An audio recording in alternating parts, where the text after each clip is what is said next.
So what's up? What's going on, everybody? So y'all know who I am, and I'm sitting here with the great producer, father extraordinaire, my business partner, as well as my friend, Mr. J.R. Johnson. What's going on today, brother? What's up, boss? Man, I can't call it. So we have a real interesting topic that we wanted to really focus on today, and this is going to touch you wherever you are. I guarantee it doesn't matter if you're in America, if you're in China, if you anywhere in the world. I guarantee this topic is going to touch you. And the name of the topic is fatherhood. Fatherhood. And so this is something that's near and dear to me as I was studying fatherhood. And of course, you know, I grew up with my dad, and I know you grew up with your dad, and we probably have similar experiences, but then we have different experiences as well.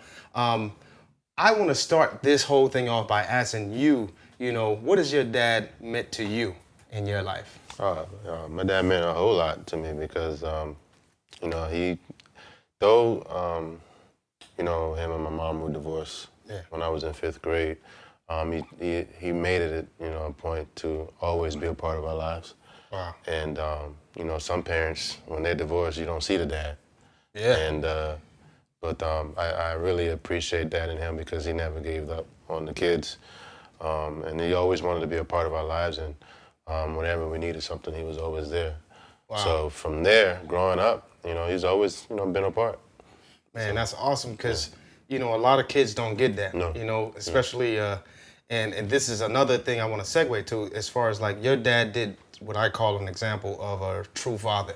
You know, he definitely sustained what he brought into this world or Right. at least help bring it to the world. Right. What are some things that you can say that your dad taught you either directly, like sitting you down, all right, Jared, this is how life is, or indirectly, maybe based on what you saw, you know, him do in his life? Indirectly, he's a workaholic. And I see a lot of that in me through him and my grandfather, because they, you know, they can't keep still. They gotta keep going. And I realize I do the same thing. I can't stay still. I have to find something to do. And you know, just seeing him always doing stuff, I guess I got it from him. And you know, like, that's a good point because indirectly with our parents, especially us as boys and turning to men, whatever we see our fathers do, our dads, and I want to kind of separate those two words later, but our fathers, we kind of indirectly pick up on or imitate, you know, just to kind of like, you know, I want to be like him, you know, whatever he's doing. And one thing I want to say about like fathers, you know, I know growing up in my house, you know, having my dad, my father there, I always felt a sense of security in the house when my dad is there. Now, it's a difference, you know, when my dad is like, say he's at work, I feel like I can kind of get away with a lot of things and do what I want to do. But as soon as my dad hits the house, you know, I hear the car pull in the yard, I already know, you know, all right, you know, this guy is home. Authority is here now. Yeah. I think that's the one thing I think, you know, fathers, to me, what I indirectly picked up from my father is like just this sense of authority. Not that he's like, not in a mean way. Right, gotcha, yeah. But just like, you know, this is a no nonsense type of guy, and maybe his voice tone when he says no, stop, Yeah. it's a no, it's a stop. So what do you think in society today? How do you feel about, you know, obviously there's a lot of, you know, over the last, I would say 10 years, decade, even more, I mean, but over the last 10 years, how would you say the world has kind of went in the terms of fatherhood? I guess in black culture,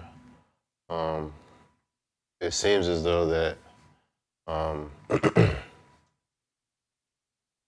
boys are being more raised by women than by the men, and then I mean I don't know. I really can't really say because there are a lot of boys are, you know, wanting to be with their fathers. Yeah. But, you know, there's no fathers around. Their fathers are not around. Either they may be dead or locked up, or they just don't have a good relationship with them. But I'm not sure. I'm not sure what it could be. I've seen a big turnaround. Being that I'm a dad, I'm a father now, and when I look at my son, I can remember how I grew up and the things that maybe I long for my dad to do. In my household, it was not a lot of uh, trying to choose the word like touchiness, like a lot of hugs. Yeah. Usually you look at the mother when it comes to like that that nurturing hug or whatever. Son, it's gonna be all right, rubbing you in the back. And I didn't get that personally like from my dad. At a certain time in our lives, I thought my dad, looking back now, was very strategic on how he did things because at a certain time, like my teenage years, we would have what they call family talk. In family talk, no phones, no going out, no playing around, with anybody, no video games. Yeah. This is the time that us as a family would sit at the table and talk. And my dad would always start it off by saying, all right, I got three sisters and one brother, so it's five of us. And he'll start the conversation, all right, guys, I want you to go around the table and each person say two nice things about the other person. And I used to hate that. Like, why are you doing this? Dad, I don't got much nice to say. And then at the end of it all, this is where the touchiness would come from. And it would be like, all right, now I want you to give everybody a hug and say, I love you. And that was the hardest thing for me, and I can even say for my brother, to do because, like I said, we didn't grow up with the touchiness. Yeah. And, I never really saw my dad really, like, walking with my mom, holding her hand, hugging and stuff like that. And I know for me, I'm not saying it's a bad thing. I'm just saying that's just how it was for me. As I got older and got in relationships, I wasn't too big on the holding hands and doing that stuff because that's not how I grew up with. How would you say that you grew up with your father? Did you see the lovey-dovey touchiness? Not really, because from a child, how old are you when you're fifth grade? About, 10? 10, yeah. 10? So I didn't really get to see much. I can't remember as much from what took place then. But I knew when he wasn't around, we didn't really have like family time. Because me, I grew up playing basketball. Yeah. And so did my brother and my sister. So we was constantly all over the place. But as I got older, I realized, when my dad remarried, I realized he did do like, family times. Yeah. And it was kind of like, I don't want to do this, man. Buck against that. But it really does help to have a family bond time because when you don't bond, children grow up don't know how to communicate with each other or communicate with people. Or not only that, they don't know how to resolve issues. And so when time to resolve issues, they either shut down, they don't say nothing, or if they do say something, it comes out crazy. But no one knows how to apologize about anything. Wow. So what I liked about what he was doing is always God, family, and trying to break barriers that that some families don't have, if that makes sense. But I see your father. Your father is admirable, man. I see him, I really look at him as a person that brings different groups and cultures together, and everything that he's doing, and then just me meeting you, I could tell, all right, this guy seems level-headed, he seems very, very secure in who he is. And so, I mean, it's been a blessing to have you as a friend, Right. in that regard. But I want to go back. I want to kind of go back a little bit and start it off with this question. Like, how would you define a father? One, a father is someone who know who they are. I would say a father is someone who has a relationship with God, who has a connection with their true father. Yeah. And someone who know their role and place on being a part of the family. A father is not someone who's overbearing as far as ruling with an iron fist or steel or whatever. So, hey, what I say goes, this, that, and the third. But a father, someone who has wisdom, making sure that everyone in the house is growing and doing what they're supposed to do. and just taking care of, loving their wife, and their children, and just supplying for them. Wow. From food to spiritual things. So that's what I see. I know it could be more, but Wow, man, I want to say something about that because this is something. So we're gonna go back a little bit. Yeah. In today's society, and it's probably been happening a long time, but I'll say today, the definition of a father is when a guy has a baby with a female, when a male has a baby with a female, then automatically he gets crowned the term father.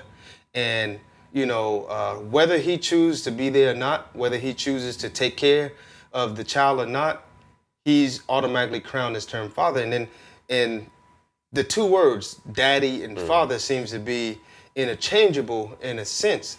And that somewhere down the line, this is just merged together. What do you think about that? Well, I think the daddy and father is like two different things.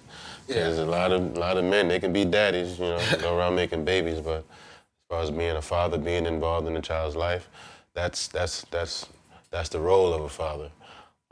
Because as you can see, there are a lot of kids who don't have their fathers in their life. Right. And they just got daddies. There are many daddies, and you can be what they call a deadbeat daddy. Dad. Or a baby daddy. Or a baby daddy. And the world is filled with too many baby daddies or deadbeat dads. And I kind of want to say this, I'm going to bring over a biblical aspect of a father. And we know that the word father was used in the New Testament 3 times as a certain word that I want to introduce to this little recording. Abba.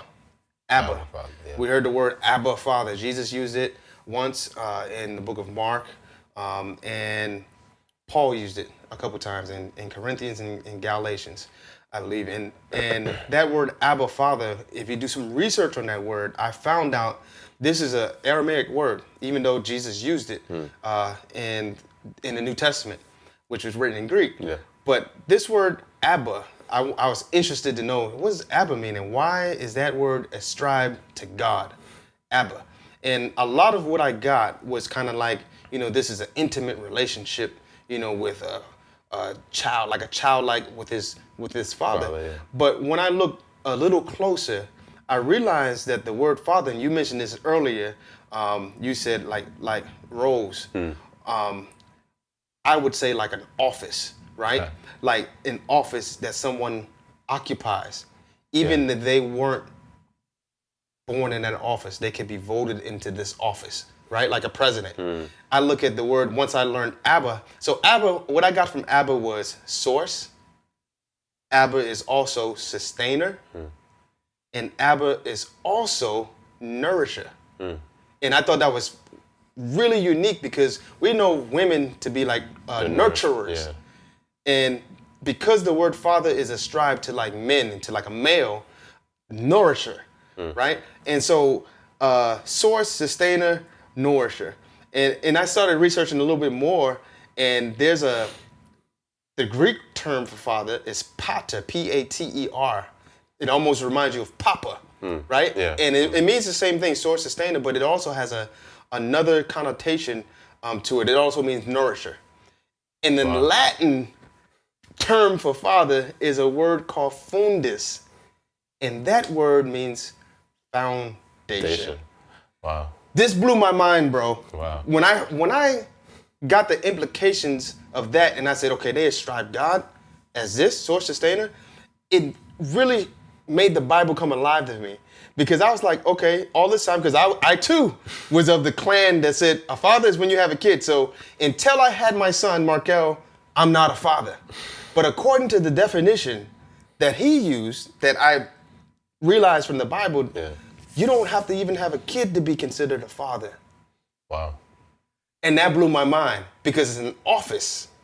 It's like an institution. So anybody can really step in this role. And I would submit that any male has the capacity to step in this role. Source, sustainer, foundation, right? Anything that comes out of you, you need to sustain. You're the source. But even if you wasn't the source of it, because we got a lot of daddies, like you pointed out earlier, Right. and you might have a male and a female, and the male contributed to that baby, and now he may be the source of this baby, but he's not sustaining his kid, so he can't be called father. Yeah. He's a daddy. Wow. A deadbeat one. A deadbeat one. But I think that's so tied and connected to society right now as a whole.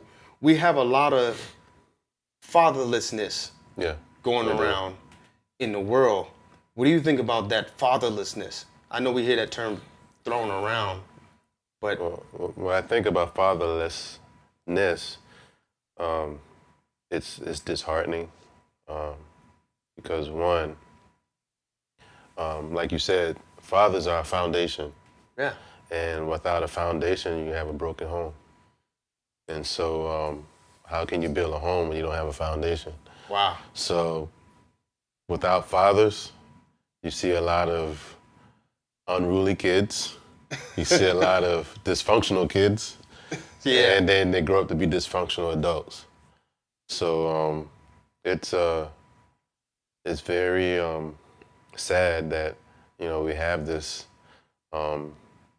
that's going on today in our society, especially in Black America. I like the analogy you said. So it's like the home is broken because the father is, we hear the term the head of the house. And see, that's a whole topic in itself because men use that and we try to we abuse that. The Bible says I'm the head. But let's keep that analogy you got. A house, a home. If the guy is the foundation, right? Everything should be upheld by the foundation of the home. Right. So in that same analogy, I believe there's a lot of cracked foundations and the home is being driven by the walls and the windows and the roof even. And a strong wind comes and just blow those away because the foundation is... You know what? When Jesus talks about a house built on the sand, out of sand or something like that, when the wind comes. Yeah, I could be wrong, but I'm trying to remember what the you gotta be built on the rock, right? Yeah. So if you don't have, you don't have the foundation with Christ and your word that keeps us. Without that, you're gonna have those cracks when the wind blows and all these crazy stuff that comes in your home. So, man, I used to because I played downtown. I used to go downtown a lot, and we still in this house analogy because I like that analogy. And on my way there, you know how Charleston downtown used to look. It doesn't look necessarily like this anymore, but it used to look. You see a lot of houses on the slope, bent down, bent over, rotten wood, look like it's about to fall. And here's a question I used to ask myself, like, how come these houses are still up here? How come they just don't break the house down and just build another house? Based on the Bible, though, right? If the male is the foundation, right? Strong. And the foundation is strong, it upholds everything. Those houses are still able to stand, and the city cannot knock it down because there's no crack in the foundation. Wow. Right? They can repair the roof, the windows, the walls, whatever. They can build on top of that. But unless the foundation has a crack in it, when the foundation has a crack in it, the inspector condemns the whole building. Wow. There's a scripture, man, in Romans that, what Paul says, therefore is no more condemnation through Jesus Christ. Right. Because he's the foundation with no crack. Wow. Man, oh my God. Yeah, So, all right, so let's bring this thing back together. So fathers, we've discovered, right? There's a term for it. It's an Aramaic term. It's Abba. And we always put the word father to Abba, Father, Father. Our source. God is our source. God is our sustainer. God is our nourisher. God is our foundation, right? And it's because, everything that comes out of you, you become the source of it, and you have to sustain it. Yes. Right? You have to nourish it so that it can flourish in the earth. And we'd also talk about the foundation, and we kind of stayed there a little bit with the condemnation or a crack in it. They can condemn the whole building if it's a crack, but if it's not a crack, you can have a hole in the ceiling. But they're not going to tear the foundation apart, right, because the foundation is so solid. They can replace all those other things. You cannot replace a foundation. Right. And I think in society right now, we have a big crack. And unless we get some real men to stand up and be solid. And I'll say this to kind of push the conversation further. I said earlier that you don't necessarily have to be the source of something to sustain it. Explain that. You don't have to be, so we have such thing as a step dad or a stepfather, right? This is the person that stepped in when the source kind of left, right? So he stepped in. So that's what I mean. So like if you got with a person, a female, and she already had a child, and then her biological father or dad is not there for whoever, you can step in now and go into that office of being a father, right? Even though you may not be the original source, you can be a resource. You can be a resource to what the source is not providing, and you can sustain that. You can nourish it. You can help it along, because another thing that I believe fathers do, because I know my dad did it with me, help with identity. Go ahead. Something just came to my mind when I thought of Jesus, when he talked to the Pharisees and the Sadducees, when he mentioned that you're of the father of the devil. Exactly. Exactly. So you got multiple look, and we say father as offices, right? These are the offices, right? So you are of your father, right? The devil. That means if he's saying you are of your father, the devil, that means God is not your source.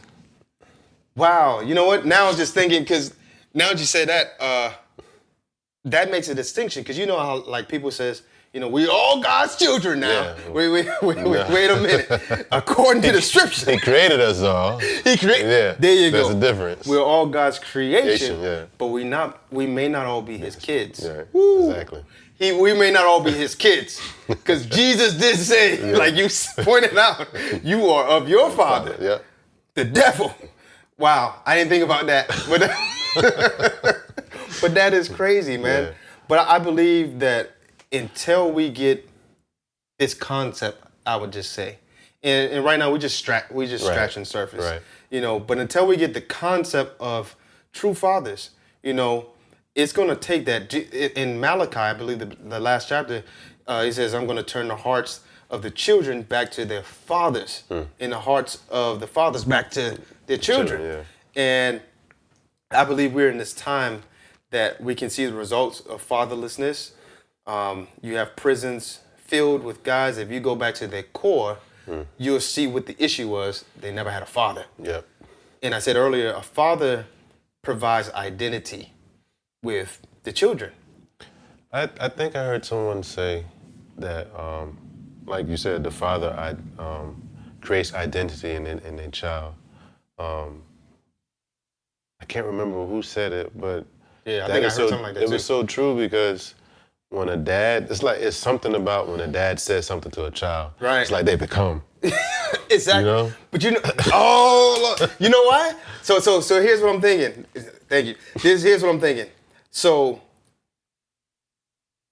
let's, all right. Ooh, we're going deeper. So let's go back to male, female, right? Mm-hmm. Okay, so male, female. And this is going to kind of go along with what you're saying with the identity thing. It is my belief that God created us in His image, right? Mankind. But when He blew into the body that He created, right? It said He made them both male and female, right? Those are different assignments. You got the male vehicle and you got the female vehicle. Mm-hmm. And so you have different purposes lied in between those two. So you know, a female, She's still a male, but she's a Fee, yeah. The fetus male. Yeah. This is the male that can carry the fetus, right. Carry the baby. And then you have your male, just like you got man, right? Womb and you man. got womb man, Wombs. right? Yeah. The womb. So she's the man with the womb. So the male has the. Let me say this right, because I don't want to mess this up. So the male, right? The male man, he cannot carry the fetus. Right. He doesn't have that. He can't carry the fetus, but he carries the seed. That's true. Here's where I'm going at. The female has no seed, nothing, right? She has the capability to house the seed that comes from the male. So what I mean is the male is the procreator. He's the progenitor of the seed. So it leads me to believe that the male is the creative, he's a creator, right? He has the ability to speak. He can create. I'm not saying the female can't. Right. I'm saying, but this is really put on to this guy. He can't have kids, right? No. But he carries seed, right? And he can, thank you. He can carry a seed, and it's not just seed of having another kid. Yeah. Seeds of ideas, seeds of businesses, seeds of things. So when you talk about identity, he can speak a word as a seed into his kids and give them identity. Wow. Oh my God. If you think about Adam, when God made Adam named. Right. He spoke, he named the And what does it animals. say? Whatever he called them. So it's something about, a man who's connected. Well, one, at the time, Adam was connected with God. Of course. So he had that core relation. So if you got the connection to the true Father, then whatever you say can come to life. So back to, what I was saying earlier is it's something about a man, a father. Yeah. When they have a role in the children's life, I think about my daughter. Yeah. She oftentimes she's a daddy girl. Yes, she definitely is a daddy's girl. She's all over the place, but I notice there are certain things that she always likes to do. She likes to read. Okay. And she likes to sing. Yeah. And she likes to. She's very outgoing and likes to talk to people. So at this point, I look at her as someone who. I don't know yet, but it's like she has some type of potential in being, I don't know, maybe some. Well, another thing too, she likes to record herself, video record herself. Oh yeah. So she likes to talk.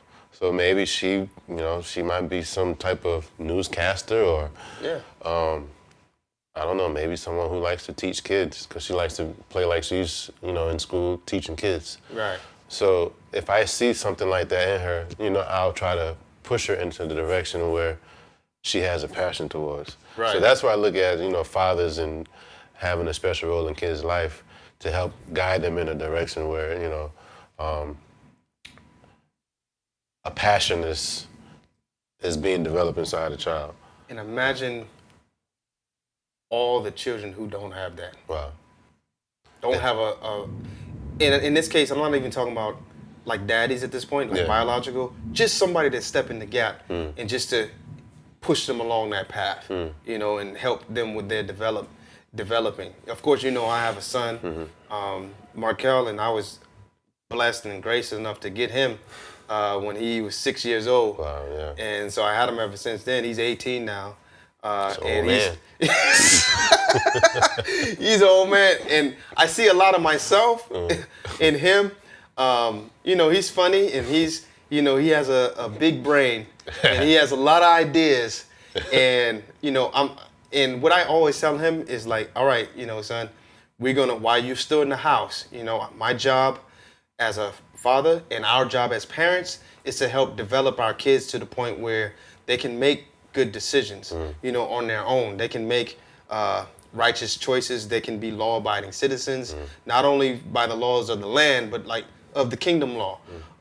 And they can love God, and they can be a real weapon, used in things like fatherlessness, and not to change the topic, but like what I see today, like the fathers being replaced, with a whole nother concept. Yeah, you open another door. And a whole nother idea of what the family is. Yeah. And so, to leave it right there, it's just something that makes me wonder, like, what about when my children have children? Like, what is the world gonna be like if we leave this crack that keeps getting bigger and bigger in? The foundation, definitely, we have a foundation, but no one's really trying to stand on that one. We're choosing to jump on. And I wonder why. Why aren't we fighting for a true foundation?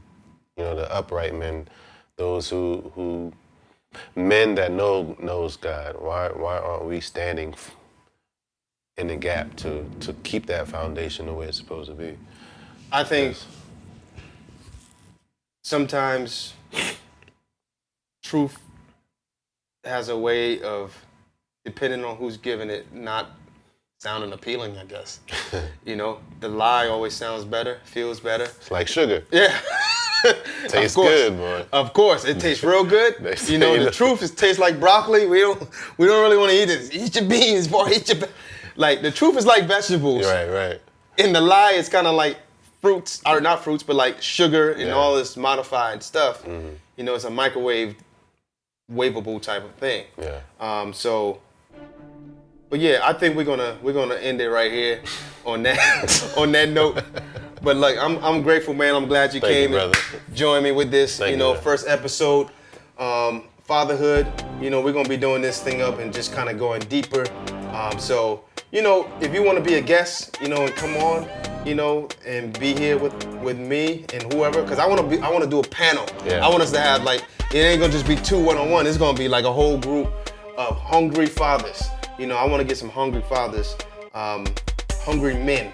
And we'll talk about manhood and fatherhood and all that good stuff. So until next time, check you guys later. Yeah.